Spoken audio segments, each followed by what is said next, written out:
Ex-governador do Rio de Janeiro, Sérgio Cabral, vai continuar preso no Rio de Janeiro por determinação do ministro Gilmar Mendes. E você vai ver também. Ministro Edson Fachin rejeita pedido de revisão criminal feito por Ramon Hollerbar, condenado no processo do Mensalão. Primeira turma do STF decide que pena de condenação por violência doméstica não pode ser substituída por punição mais branda. Ex-gerente da Petrobras é condenado a mais de 11 anos de prisão por receber propina em contrato de compra de campo de petróleo. Fechamento do lixão da Estrutural em Brasília, o maior aterro sanitário irregular da América Latina, é adiado para janeiro do ano que vem. Essas e outras notícias agora no Jornal da Justiça.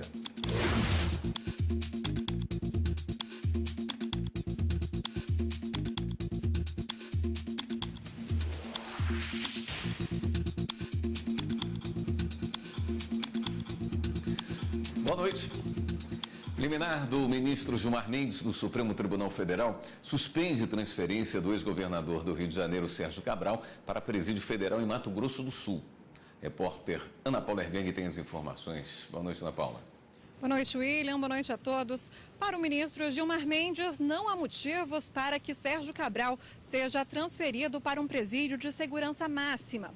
Para o ministro, a medida só deve ser tomada em casos excepcionais.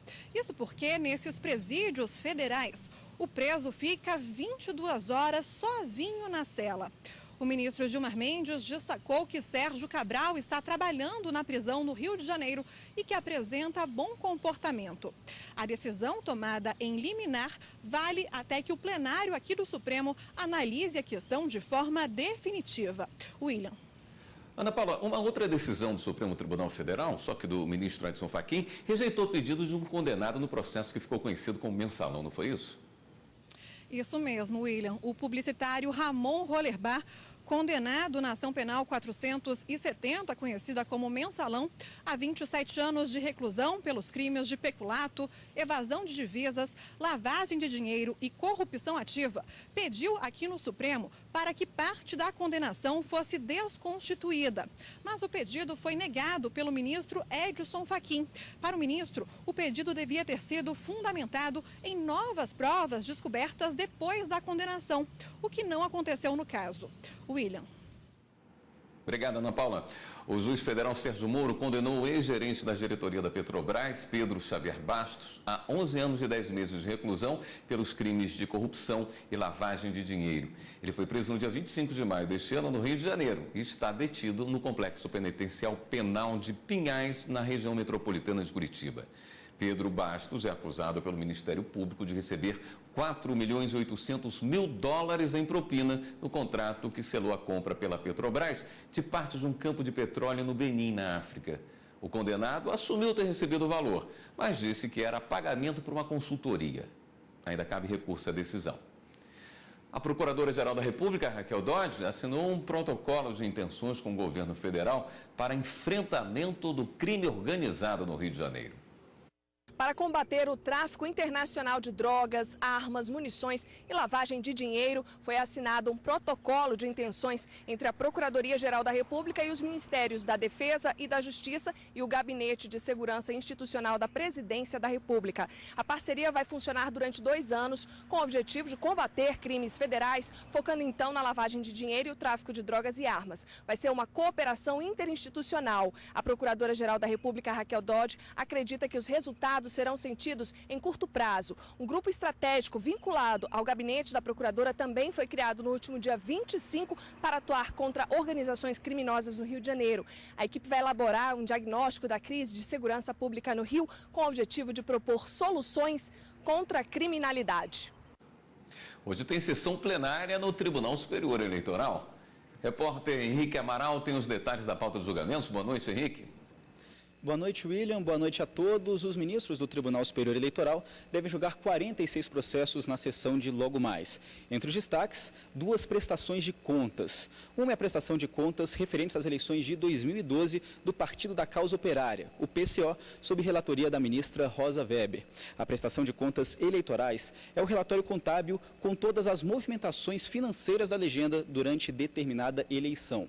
A outra é a prestação de contas partidárias de 2012 do PCdoB, o Partido Comunista do Brasil, que está sob relatoria do ministro Admar Gonzaga e com pedido de vista do ministro Tarcísio Vieira de Carvalho Neto. A prestação de contas partidárias é uma espécie de imposto de renda das legendas e deve ser entregue todos os anos à Justiça Eleitoral. William. Obrigado, Henrique. A Justiça do Rio de Janeiro determinou que Alexandre Frota e 3 integrantes do Movimento Brasil Livre retirem das páginas em redes sociais postagens ofensivas a Caetano Veloso e Paula Lavigne. Os réus têm 48 horas para excluir as mensagens. A multa diária em caso de descumprimento é de R$10 mil. De acordo com o magistrado responsável pelo caso, Alexandre Frota e os integrantes do MBL feriram a intimidade e a dignidade do cantor e da empresária. Vamos ao rápido intervalo e voltamos a seguir com outras notícias.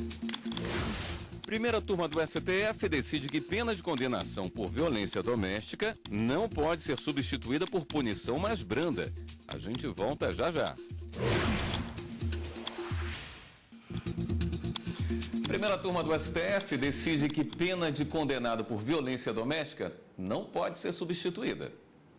Os ministros da primeira turma analisaram o processo de um homem condenado a 20 dias de prisão pela prática da contravenção penal de vias de fato. Ele teria agredido sua ex-companheira com tapas e chutes no rosto. O Tribunal de Justiça do Mato Grosso do Sul substituiu a pena privativa de liberdade por uma restritiva de direitos, limitação de fim de semana. Mas o Superior Tribunal de Justiça entendeu pela impossibilidade da substituição. No Supremo, a defesa questionou a decisão do STJ. Para a relatora, ministra Rosa Weber, não pode haver substituição por uma pena mais branda em casos que envolvem a Lei Maria da Penha. O artigo 41 da Lei Maria da Penha obsta a conversão da pena privativa de liberdade em restritiva de direito em todo e qualquer caso de prática delituosa que envolva violência doméstica e familiar quanto contra a mulher. A relatora foi acompanhada pelos ministros Alexandre de Moraes, Luiz Roberto Barroso e Luiz Fux. O tratamento diferenciado que a Lei Maria da Penha deu para essa espécie específica de criminalidade deu coragem às mulheres agredidas de procurarem a autoridade policial. A ratio dessa nova legislação foi exatamente punir de forma, independentemente do tamanho da pena, mas punir de forma exemplar algo que culturalmente no Brasil sempre foi aceito como normal, tanto que há aquele trágico ditado que em briga de marido e mulher ninguém mete a colher. Quantos e quantos policiais ainda hoje falam isso quando a mulher agredida chega na delegacia, o que fez com que os vários estados começassem a criar delegacias de proteção à mulher com mulheres, delegadas, toda a equipe, delegada, escrivã, investigadora, que em outros estados que não São Paulo chamam detetives, inspetoras. O brilhante voto da ministra Rosa Weber está exatamente na mesma linha dos documentos transnacionais que o Brasil firmou em relação à proteção da mulher contra a violência doméstica. As pessoas passarem a temer que, diante de condutas ilícitas, vão sofrer uma consequência negativa efetiva imposta pelo ordenamento e, portanto, penso que aqui não haveria solução alternativa diferente da que foi produzida nas instâncias inferiores. Apenas o ministro Marco Aurélio divergiu. Ele lembrou que o casal já voltou a conviver. Eu peço vênia, muito embora seja um arauto, da Lei Maria da Penha, tanto que fui relator dos dois casos no plenário e concluímos da forma que concluímos e foi noticiada pela ministra Rosa Weber, para, no caso, assentar que bem andou o Tribunal de Justiça do Estado de Mato Grosso ao substituir aquela pena de prisão pela limitação de fim de semana. O Superior Tribunal de Justiça reforma a decisão de tribunal estadual e amplia de 3 para 5 anos o prazo para ação de indenização por furto de joias empenhadas. O entendimento é da 4ª turma aqui do STJ. No caso julgado, as joias foram furtadas quando estavam penhoradas na Caixa Econômica Federal. 4 anos depois do ocorrido, as donas das joias entraram na justiça contra o banco. Mas o processo foi extinto pelo Tribunal de Justiça do Paraná, pois o prazo prescricional de 3 anos para ajuizamento da ação já havia vencido. As mulheres recorreram ao Superior Tribunal de Justiça, pedindo que fosse aplicado o Código de Defesa do Consumidor, que amplia para 5 anos a prescrição. No STJ, o relator, ministro Luiz Felipe Salomão, reconheceu a submissão das instituições financeiras aos princípios e regras do CDC, conforme a súmula 297 do tribunal. O relator ainda lembrou que nos casos de roubo de joias em contrato de penhor, existe falha no serviço prestado. E diante disso, o ministro assegurou que o prazo de 5 anos previsto no CDC é aplicável ao processo. O Ministério Público Federal em Mato Grosso pediu recomendação ao IBAMA para que invalide a licença de operação da usina hidrelétrica São Manuel. A usina está localizada no rio Teles Pires, que atravessa o estado, e integra um complexo de 6 usinas, sendo 2 ainda em construção. Hidrelétrica de São Manuel, divisa do Mato Grosso com o Pará, uma obra gigantesca. Previsão de inundar quase 70 quilômetros quadrados. Uma usina construída capaz de gerar energia para atender uma população de 2,5 milhões de pessoas. Mas as atividades podem ser suspensas. É que o Ministério Público Federal em Mato Grosso recomendou ao IBAMA invalidar a licença de operação de São Manuel. Os motivos? Inadequação e falta de informações sobre os impactos socioambientais da fase da licença de instalação. A recomendação do Ministério Público tem como base um inquérito civil. A investigação apontou que a empresa responsável pela usina apresentou o Plano Básico Ambiental Indígena com irregularidades. O documento indica que não houve preocupação em passar informações de forma clara aos indígenas que vivem na região. Também foram constatadas outras falhas, serviços não entregues, falta de ações de educação e capacitação, assim como obras nas aldeias feitas com má qualidade ou que feriram as determinações das comunidades indígenas. Por conta disso, o MPF recomendou que o IBAMA não conceda outra licença para a usina São Manuel, até que todas as questões em aberto sejam integralmente corrigidas. Tem crescido o número de denúncias de crimes contra crianças e adolescentes. A maior parte é de abuso sexual e as meninas são as principais vítimas. Em 2016, o Disque 100, central da Secretaria Nacional de Direitos Humanos, recebeu 17.500 denúncias de crimes envolvendo crianças e adolescentes. A maior parte de abuso e exploração sexual. As demais estão relacionadas a outras violações, como pornografia infantil, turismo sexual e estupro. Mais de 67% das vítimas são meninas. O Estatuto da Criança e do Adolescente é a norma de proteção a menores de idade no Brasil. A lei é clara, é dever de todos garantir a segurança deles. Ele prevê, por exemplo, alguns crimes específicos, relacionados à produção de mídias envolvendo crianças e adolescentes nessa situação aí de contexto de exploração sexual, de abuso sexual, além também da produção, o armazenamento. Ele tipifica uma série de coisas e ainda coloca como dever da sociedade, do Estado e da comunidade, como um geral, o dever de garantir que nenhuma criança ou adolescente seja submetida a situações de maus tratos, que também pode se interpretar o abuso sexual, ou qualquer outra forma de violação de seus direitos. Para ajudar no combate à violência sexual, essa escola de educação infantil no Distrito Federal passou a adotar na grade curricular aulas para ensinar as crianças a se defenderem dos abusos. Apesar de ser um tema delicado e complexo a ser trabalhado, deve sim ser trabalhado desde desde com as crianças menores até as maiores. Então, desde o maternal, a gente já consegue começar um trabalho sobre isso. Até para as crianças adquirirem segurança, para falar sobre o tema, criar confiança, vínculos de confiança com adultos. Mais de 80% dos abusos sexuais cometidos contra crianças e adolescentes acontecem dentro da casa da própria vítima.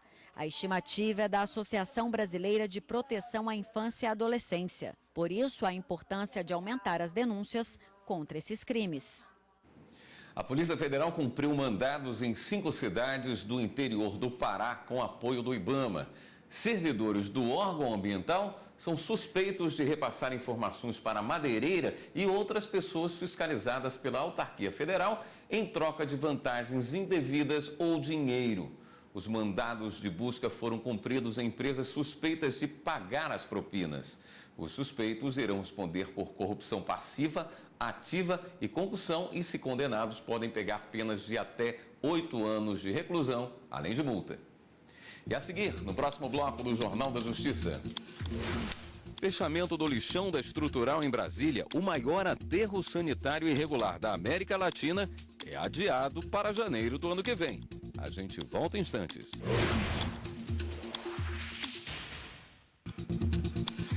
O prazo para as cidades brasileiras cuidarem do lixo de acordo com as regras da Política Nacional de Resíduos Sólidos venceu há 3 anos. Isso não impediu que milhares de municípios continuassem enviando rejeitos para lixões a céu aberto. É o caso de Brasília, que ostenta o título de ter o maior aterro sanitário irregular da América Latina. O fechamento do lixão da Estrutural estava previsto para hoje, mas foi adiado para janeiro do ano que vem. O setor da Estrutural começou como um depósito de entulho na criação de Brasília há 57 anos. Hoje ocupa uma área de 200 hectares, a apenas 20 quilômetros da Praça dos Três Poderes. Segundo o Serviço de Limpeza Urbana do Distrito Federal, no ano passado foram depositadas no local 830 mil toneladas de dejetos. Atualmente existem 3 mil lixões irregulares espalhados pelo Brasil. O fechamento desses espaços foi determinado pela Política Nacional de Resíduos Sólidos. O lixão da Estrutural é o maior lixão a céu aberto da América Latina. Hoje trabalham aqui cerca de 2 mil catadores. Eles recebem, em média, R$ 1.200 recolhendo materiais para reciclagem. Com a desativação, os catadores temem ficar sem emprego. É o caso do seu Gilberto, de 58 anos, e que há 24 trabalha no lixão. Eu já estou com 58 anos, como é que eu vou arrumar serviço? Aqui eu tiro meu pão de cada dia, pago minhas contas, minha água, luz, tudo aqui. Aí ele tirando nós daqui, tá certo, tem que sair daqui, né? Mas ele podia arrumar um meio para que nós não fiquemos na mão. De acordo com este defensor público, a inclusão desses trabalhadores está prevista na lei. Que a lei defende é que os catadores se organizem em cooperativas e associações e que essas cooperativas sejam eficientes, que eles deem rentabilidade para que essas pessoas consigam manter. Então, a lei, a legislação, de uma forma geral, coloca até obrigações do poder público de incentivar, de incubar o funcionamento dessas associações de cooperativas e de catadores. O governo se comprometeu a levar os catadores para galpões, onde vão trabalhar com lixo seco. O problema é que serão abertas 1.200 vagas destinadas somente para as cooperativas. Com isso, os catadores autônomos devem ficar sem emprego. Os catadores autônomos, eles têm uma vulnerabilidade dupla, porque além da própria catação, né, que gera toda uma exposição, né, tem todo esse contexto, eles têm dificuldade de se fazer ouvir e de ter seus pleitos atendidos pelo governo e pelo poder público. Então, realmente, é o ponto, no entender da Defensoria, o mais vulnerável de todo esse espectro, né, que a gente procura tutelar nesse período de transição. Com a desativação do lixão da Estrutural, o que não for reciclável será enviado ao aterro sanitário de Samambaia, considerado o mais moderno já em atividade e que vai substituir a longo prazo o lixão. De acordo com o governo, o aterro deve funcionar por 13 anos a partir do início das atividades e receber uma média diária de 2.700 toneladas de rejeitos. A gente ainda coloca cerca de 75% de rejeitos no nosso aterro controlado, e depois do dia 20 de janeiro, a gente não vai colocar mais nenhum caminhão de resíduos domiciliares. Nós só vamos continuar dispondo naquela área em tudo da construção civil. O Distrito Federal está licitando empresas para fazer processamento do entulho da construção civil. Enquanto não faz, a gente vai continuar depositando o entulho da construção civil no antigo lixão, mas já aí é um resíduo inerte, que não vai aumentar a poluição. Ciclistas e pedestres que desrespeitarem regras previstas no Código de Trânsito Brasileiro serão multados. A intenção é garantir que todos, não só motoristas, sejam responsáveis pela segurança nas pistas. Quem faz o trânsito não são só os motoristas. Pedestres e ciclistas também são responsáveis. E em breve, os infratores não motorizados também poderão ser multados. Acho que vai diminuir até talvez o risco de morte, né, que pode acontecer, né? Isso vai ser bom em questão para a gente ter uma autoeducação, né? Se reeducar. Pedestre que anda fora da faixa, da passarela, das passagens subterrâneas e aéreas pode ser multado em R$ 44,19, quase metade do valor de uma infração de trânsito leve. Ciclista em área proibida para circulação ou que pedale de forma agressiva está sujeito a multa de gravidade média, no valor de R$ 130. E ainda pode ter a bicicleta removida. A multa é cara, mas se não for desse jeito, a população não se educa, né? Infelizmente. Acho válida. A medida está prevista desde 1997 com o Código de Trânsito Brasileiro. Mas só agora, o Departamento Nacional de Trânsito regulamentou a aplicação de multas a pedestres e ciclistas. A medida começa a valer em 180 dias. Nós temos que lembrar que o trânsito não é só feito de veículos automotores. É feito de veículos de propulsão humana, é feito de veículos de tração animal, é feito de pessoas que trafegam nas vias. A regulamentação vem para abarcar o sistema de segurança, dar uma seguridade maior para o pedestre e uma seguridade maior para o ciclista. Ou seja, fazer com que ele ande de forma correta na via, fazer com que ele se locomova sem correr risco de segurança e sem promover risco à segurança. Furar fila, colar na prova, encontrar algo e não devolver. É importante entender logo cedo que a corrupção deve ser combatida nas pequenas atitudes do dia a dia. Todos Juntos contra a Corrupção é uma campanha criada pelo Conselho Nacional do Ministério Público que busca, por meio de projetos educacionais, formar cidadãos mais conscientes e íntegros. Furar fila é ou não é corrupção? Acho que não, é uma questão cultural e não uma questão de corrupção em si. O troco veio errado, você viu, mas não fez nada. E aí? É desonestidade, tem que ser honesto. É feio, né? Se ela der o troco a mais, devolva, que não é seu. Aquilo que não é da gente, a gente tem que devolver. Eu acho uma falta de consciência, né?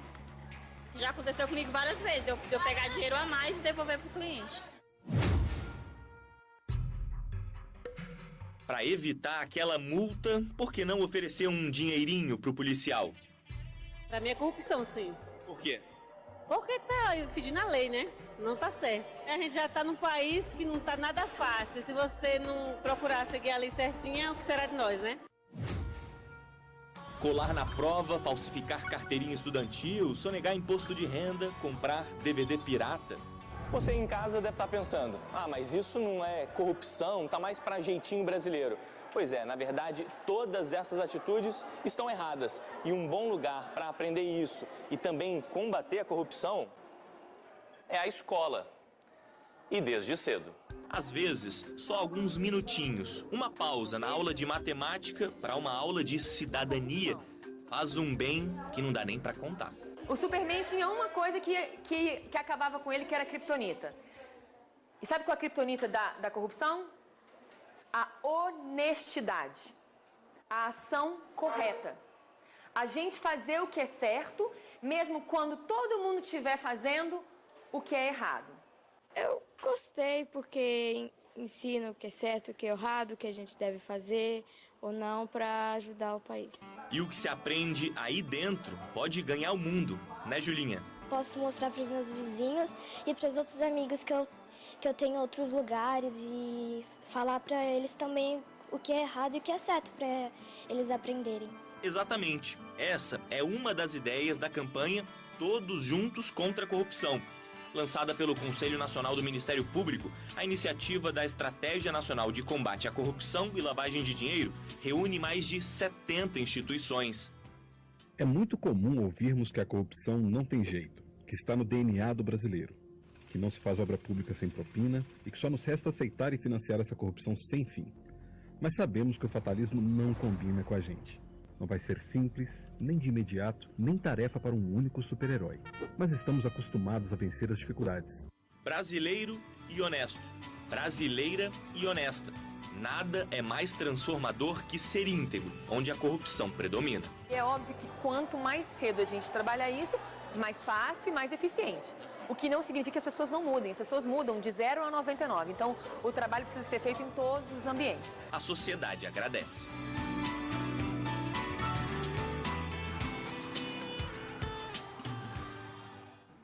A utilização de precedentes engessa o direito brasileiro?